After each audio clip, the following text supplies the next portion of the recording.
বাবা দুপুরবেলার আইটেম দেখো, নাম ফার্স্টেই বলছি। এখানে ভাত রয়েছে, লাউ ঘন্ট করেছে আবার তার সাথে, আর এখানে আছে একদম সুন্দর করে সয়াবিন কষা, আর এখানে স্যালাড, লাস্টে আমের আচারও রয়েছে। বাহ, একদম লাঞ্চটা জমে যাচ্ছে। যাই হোক, কথা না বলে গিয়ে খেয়ে নিই, তারপর আমি আমার কথাগুলো তোমাদের সঙ্গে শেয়ার করবো। চলো।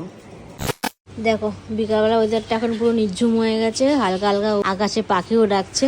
যাই হোক, আর এখন তোমাদেরকে সকালবেলা বলেছিলাম যে মেলাতে যাব না, আজকে মেলাতে যাওয়া হচ্ছে না, জায়গাটা স্কিপ হয়ে গেল। আমরা একটু অন্য ডেস্টিনিতেই যাচ্ছি, আর ফ্যামিলিতে আমি, মা, বাবা, রিয়াঙ্কা চারজন তো যাচ্ছি। যদি আরও কেউ অ্যাটাচড হয় তো খুব ভালো। এখনও ফাইনালি বলতে পারছি না কারা কারা যাবে, বাট ইচ্ছা আছে অনেকেই যাবে।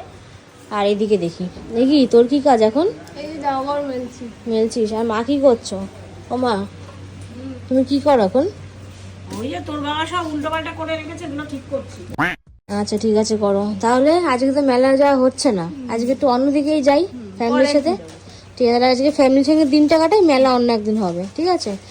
আর তোমাদেরকে একটা কথা আমি বলে রাখছি, সবাই যে যার মতো ভিডিও করছে, আমিও আমার মতো ভিডিও করছি। যে যার মতো ভিডিও মিন্স হচ্ছে আমি ভিডিও করছি, আর আমার মা আর রিয়াঙ্কা নিজের মতো কাজ করছে, সেটাকে ভিডিওই বললাম।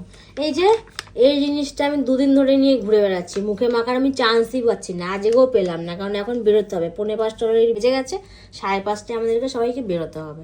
মা কাকে কথা দিয়ে রেখেছে আমি ঠিক বুঝতেই পারলাম না। দেখো পেছনে ও নিজের মতো করে নিজে কাজ করছে। যাই হোক, বেশি কথা না বাড়িয়ে ফ্যামিলি শুদ্ধ রেডি হয়ে যাই, বাবাও আসবে। আর তোমাদেরকে একটা কথা বলে রাখি, আজকে যেই আমের আচারটা তোমরা দেখতে পেয়েছো আমরা দুপুরবেলা খাবারে, সেটা মা ঘরে হাতেই তৈরি করেছে। যাই হোক, অনেক কথা বলে ফেললাম, এখন রেডি হতে যাই। ম্যাডাম কখন হবেন রেডিটা? তাড়াতাড়ি।